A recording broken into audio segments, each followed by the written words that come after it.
अशा बाईला पदावरून दूर करा. रुपाली चाकणकरांविरोधात महाविकास आघाडीच्या 2 महिला नेत्या एकवटल्या. वैष्णवी हगवणे मृत्यू प्रकरणावरून राज्य महिला आयोग अध्यक्षा रुपाली चाकणकर यांच्या विरोधात महाविकास आघाडीच्या 2 महिला नेत्या एकवटल्या आहेत. रोहिणी खडसे आणि किशोरी पेडणेकर यांनी थेट चाकणकरांना अध्यक्षपदावरून दूर करण्याची मागणी केली आहे. रुपाली चाकणकर यांच्या महिला पदाधिकाऱ्यांनी महिलांना धमकवण्याचा ऑडिओ आहे. खरं तर रुपाली चाकणकरांचं पद आता जाणार आहे. त्यामुळे या वैफल्यग्रस्त भावनेतून त्या असे प्रकार करत आहेत. चाकणकर यांच्या विरोधात पोस्ट करणाऱ्यांना धमकवण्याचा प्रकार सध्या सुरू आहे. या घटनेचा आम्ही निषेध करतो. रुपाली चाकणकर या वैफल्यग्रस्त झाल्या आहेत. महिला आयोगाच्या ऐवजी आता धमकी आयोग असं नाव ठेवायला हवं, असं रोहिणी खडसे म्हणाल्या.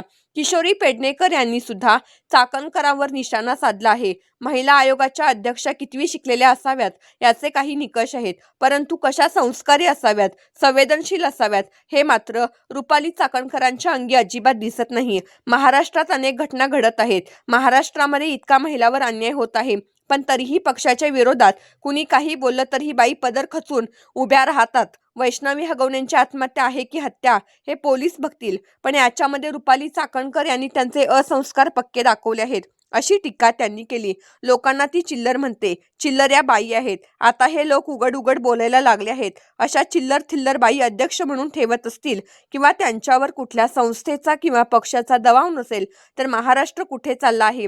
त्यामुळे ज्या महाराष्ट्राच्या पीडित महिला, लाडक्या महिला आहेत त्या 100% या रुपालीचा माज उतरवतील. या पदाला न्याय देणाऱ्या अनेक महिला असतील. उपमुख्यमंत्री अजित पवार यांनी महिलांची भावना आणि तळमळ समजून घेऊन हिचा विचार करावा आणि अशा बाईला पहिला पदावरून काढून टाकावं. तिथं एक सक्षम महिला नियुक्त करावी, अशी मागणी किशोरी पेडणेकर यांनी केली. महिला आयोगाच्या ज्या अध्यक्ष असतात त्या एकतर किती शिकलेल्या असावा, काय असावा तो त्याच्यामध्ये क्रायटेरियामध्ये नक्की असणार, परंतु अशा संस्कारी असाव्या, संवेदनशील असाव्या, हे मात्र रुपाली चाकणकरांच्या अंगी अजिबात दिसत नाही. एवढी मोठी घटना घडल्यानंतरही महाराष्ट्रात अनेक घटना घडतायत, वाईट वाईट घटना घडतायत, महिलांवर अत्याचार होत आहेत, पण तेव्हाही या बाई फक्त पक्षाच्या विरोधात जर काय असेल तर पदर खोचून उभ्या राहतात.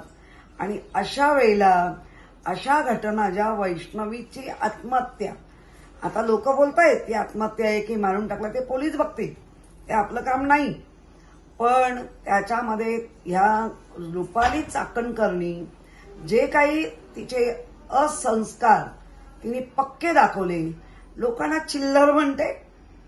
अहो, चिल्लर आणि थिल्लर ह्या बाई आहे असं आता लोक उघड उघड बोलायला लागले. आणि अशा चिल्लर थिल्लर बाईला ही लोक जर अध्यक्ष म्हणून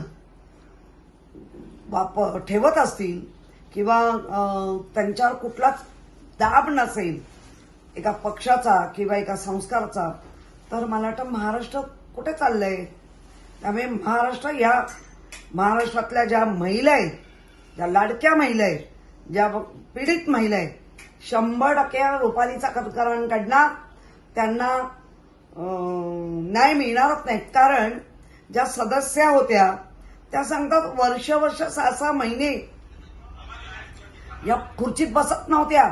फक्त फोनवरना, व्हॉट्सअपवरना किंवा ऑन कॉल काय म्हणतात त्याच्यावरनं फक्त करत होत्या. मग जर यांना खुर्चीत बसायची पण वेळ नसेल तर यांना रिकामे करा. कशाला ठेवलं यांना? अशा कितीतरी महिला असतील या पदाला न्याय देणाऱ्या असतील.